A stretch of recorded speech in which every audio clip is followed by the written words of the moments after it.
Chairman Tehreek Insaf Imran Khan زمان پاک سے video link خطاب کر رہے ہیں، آپ کو دکھاتے ہیں۔ میں بار بار آپ کو مدینہ کی ریاست کی بات کرتا رہا، کیونکہ مدینہ کی ریاست کی بنیاد رکھی گئی تھی عدل اور انصاف پہ۔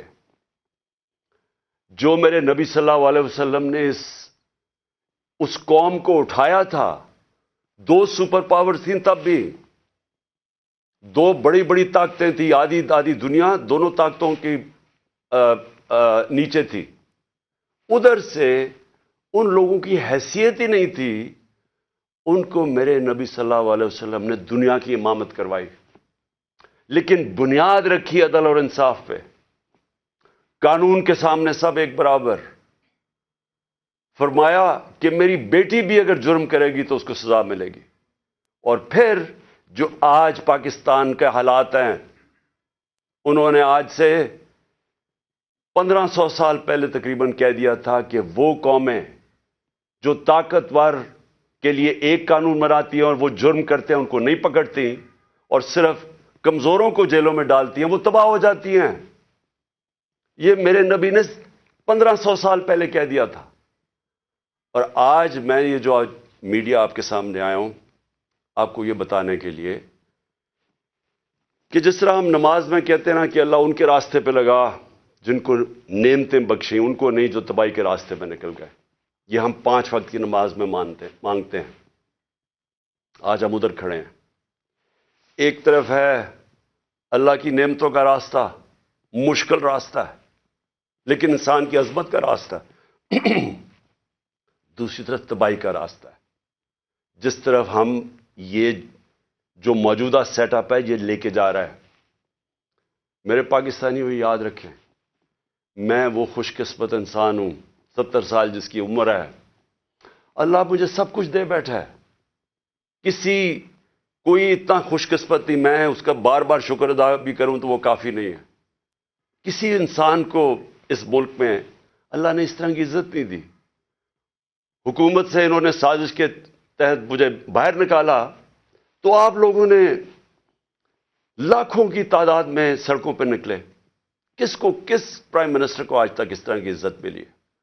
اور حکومت کے باہر پبلک کے اندر میں نکلا تو جس طرح کی عزت آپ نے مجھے دی، کس کو ملی آج تک؟ کون سے پرائم منسٹر کو ملی؟ تو اس کے لیے وزارت عظمیٰ کیا چیز ہے؟ اس سے بڑی چیز کیا ہے کہ قوم اس کی عزت کرتی ہے۔ تو میں آج آپ کے لیے یہ کہنا چاہتا ہوں کہ دیکھیں، یہ آپ ایک بڑے خطرناک موڑ پہ کھڑے ہیں۔ اگر میری قوم میری آواز آج سن کے آپ جو اللہ نے ہمارے اوپر حکم دیا ہوا ہے جہاد کا، جہاد ہے کیا؟ پہلے میں یہ بھی کلیئر کر دوں، ظلم کے سامنے اور ناانصافی کے سامنے کھڑا ہونا جہاد ہے۔ اللہ نے ہمارے پہ فرض کیا ہوا ہے۔ کیوں کیا ہوا ہے؟ ہماری بہتری کے لیے۔ جو قومیں رائے حق پہ کھڑی ہوتی ہیں اور انصاف کے لیے کھڑی ہوتی ہیں وہ آزاد ہو جاتی ہیں، اور انصاف کے بعد ہی خوشحالی آتی ہے۔ پہلے مدینہ کی ریاست میں عدل اور انصاف آیا، پھر خوشحالی آئی۔ نیلسن منڈیلا جو موجودہ بڑا ایک لیڈر میں مانتا ہوں، اس نے بڑی پتے کی بات کی۔ اس نے کہا اگر تم نے غربت کم کرنی ہے تو پہلے انصاف لے کے آؤ۔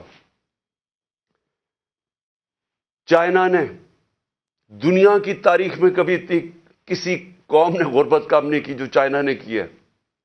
70 کروڑ لوگوں کو پچھلے 30-35 سال میں غربت سے نکال لیا انہوں نے، اور اسی قوم نے 450 وزیروں کو کرپشن کے اندر جیل میں ڈالا۔ یعنی طاقتور وزیروں کو انہوں نے قانون کے نیچے لے کے آئے۔ تو جو خوشحالی ہوتی ہے وہ انصاف کے ساتھ ہوتی ہے۔ حضرت علی کا قول ہے کہ کفر کا نظام چل جائے گا لیکن ظلم اور ناانصافی کا نظام نہیں چل سکتا۔ جدھر ہم جا رہے ہیں یہ نظام نہیں چل سکتا اور نہیں چل رہا۔ آج پوچھیں لوگوں کے حالات۔ آج کون سی قیامت آئی تھی کہ اپریل میں ہماری حکومت گئی ہے؟ 65 روپے کلو آٹا تھا، آج 135 روپے پہ پہنچ گیا یا اس سے بھی اوپر۔ کون سی قیامت آئی تھی کہ بجلی دگنی ہو گئی ہے؟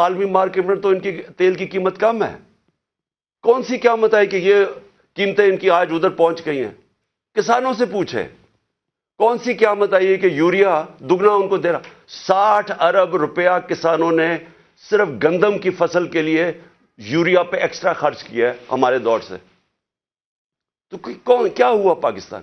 یعنی ہماری حکومت جانے سے اب تک یہ کیا ہوا کہ بجلی آج دگنی ہو گئی ہے؟ بجلی کے بل لوگوں سے پوچھیں، آج عوام سے پوچھیں تو صحیح ان کے حالات کیا ہیں، اور ابھی مزید اور مہنگائی آنے والی ہے. لیکن جو اس ملک کے طاقتور ڈاکو تھے انہوں نے اربوں روپے کے اپنے کرپشن کے کیسز ختم کروا لیے. 1100 ارب روپے کے اپنے کرپشن کے کیسز ختم کروا دیے اور قوم کو انہوں نے بھیج دیا تباہی کی طرف. آج ہمارا ملک، کبھی بھی ہمارے معاشی حالات ایسے نہیں تھے جو آج ہیں. یہ کیوں ہے؟ سوال پوچھیں نا اپنے آپ سے، کیوں ہے؟ ہم سب سے زیادہ، میں پاکستانی، میں آپ کو بتاؤں جب میں مکہ گیا ہوں، مدینہ گیا ہوں، سب سے زیادہ مسلمان پاکستانی مجھے ملے ہیں وہاں. ہم یہاں تبلیغی جماعت کا اجتماع ہوتا ہے، 20 لاکھ لوگ جمع ہو جاتے ہیں، کیونکہ سارے یا عاشق رسول ہیں، اپنے دین میں ماننے والے لوگ ہیں.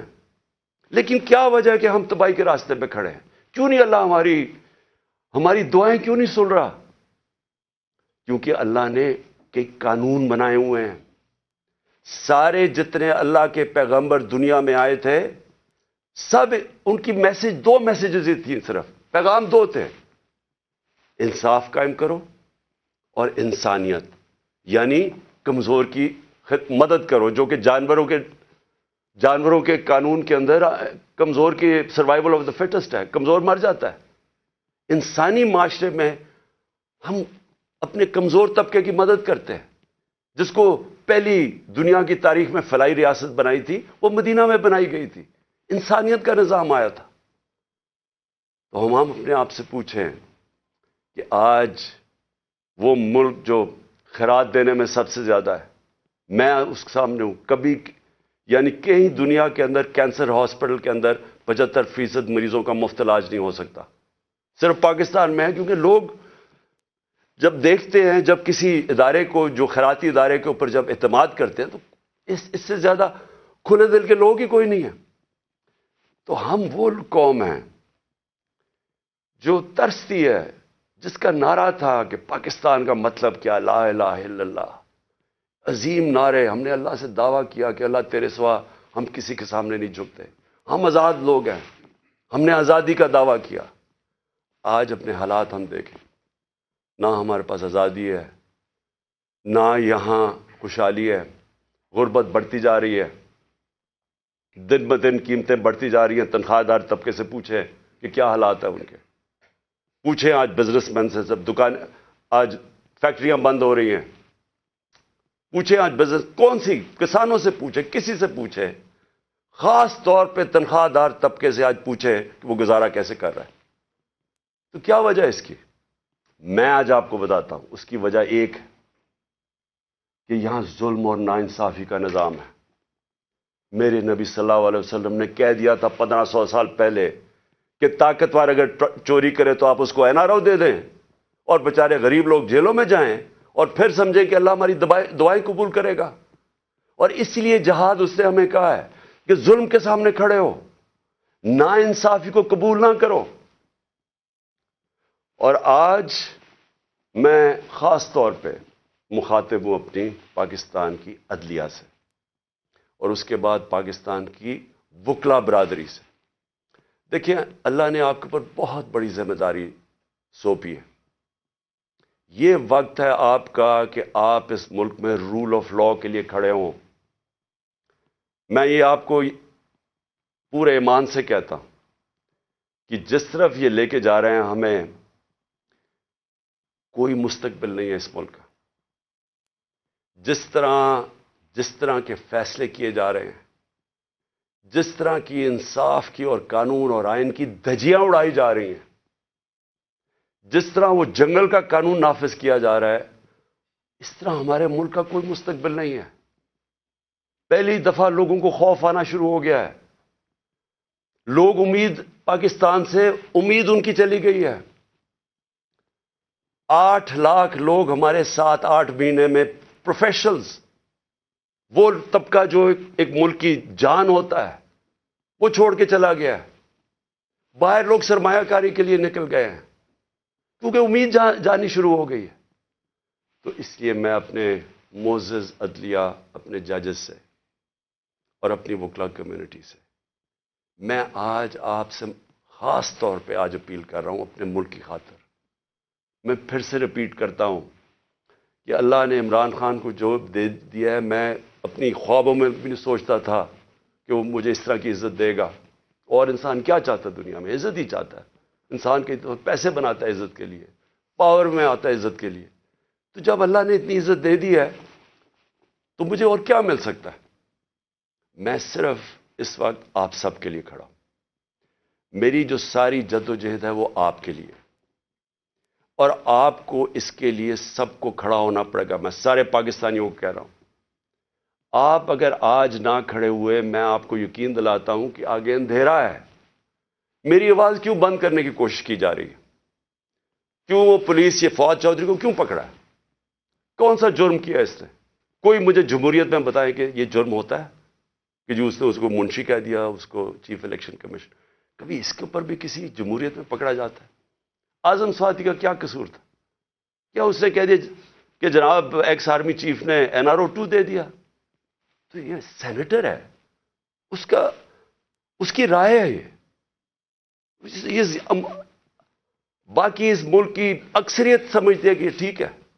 اس کو ننگا کر کے، تشدد کر کے، پھر وہ گندی ویڈیو، اور پھر اس کو پکڑ لیا، 30 FIR کاٹ دی. شہباز گل، ارشد شریف، جو ارشد شریف کی خبریں آتی ہیں کہ کس طرح اس سے کیا گیا. کیا بچہ جانتا ہے پاکستان میں کہ ارشد شریف جیسا خوددار، دیانتدار، کریڈیبل، ایک محب وطن شاید ہی کوئی صحافی آیا ہو. اس سے جو کیا ہے، اور یہ جو میرے اوپر قاتلانہ حملہ کس لیے کیا گیا؟ میں نے کون سا جرم کیا تھا؟ اور اس کے اوپر ابھی میں آتا ہوں جب میں باقی چیزیں بھی آپ کو سامنے رکھتا ہوں. لیکن میں آج اپنی قوم کو کہہ رہا ہوں کہ دیکھیں، آپ کا مستقبل آپ کے ہاتھ میں ہے. آپ ہیں اللہ کے بعد اس ملک کے وارث. آپ کو اپنی تقدیر اپنے ہاتھ میں لینی پڑے گی. یہ میرا وعدہ ہے کہ جب تک میں زندہ ہوں میں اس ملک کے لیے سٹرگل کروں گا. میں کیوں سٹرگل کروں گا؟ کیونکہ میں کبھی نہیں بھولتا کہ بچپن سے مجھے بتایا گیا ہمارے بڑوں نے کہ تم خوش قسمت ہو، تم آزاد ملک میں پیدا ہوئے ہو. وہ ہمارے بڑے سارے غلام ہندوستان میں پیدا ہوئے تھے. بچپن سے یہ ہمارے میں ڈالا گیا کہ یہ کتنا خوش قسمت سارے میری جنریشن کہ ہم تو ایک آزاد ملک میں پیدا ہوئے. میں کبھی بھی جب دنیا میں باہر گیا، کرکٹ کھیلی، بڑا ٹائم گزارا ہے، پروفیشنل کرکٹ کھیلتا تھا، کبھی میرے ذہن میں یہ نہیں آیا کہ میں پاکستان کے علاوہ کسی اور ملک میں رہ سکتا ہوں. اور میں ابھی بھی جتنی میری باقی زندگی ہے اس ملک کے لیے، میں آپ کو یقین دلاتا ہوں کہ نہ مجھے کوئی جیل سے ڈر ہے. موت میں نے اپنے اتنے قریب سے دیکھی ہے کہ اتنے قریب سے دیکھی ہے. مجھے پورا اللہ پہ اعتماد ہے. میں لا الہ الا اللہ پہ ماننے والا انسان ہوں. جب اس کا فیصلہ ہوگا، قرآن شریف کے اندر آپ پڑھ لیں، آپ نہ آگے ہوتا ہے ٹائم، نہ پیچھے ہوتا ہے. اس لیے مجھے کوئی فکر کسی کی نہیں ہے. اور مجھے کوئی یہ جو ہر وقت جیل لے کے جانے لگے ہیں، مجھے اس سے کوئی فکر نہیں ہے. اور نہ ہی میں آپ سب کو کہتا ہوں آپ کو یہ جیل سے ڈرنا نہیں چاہیے. جیل کا ڈراوے، جی جیل میں ڈال دیں گے، ڈال دیں.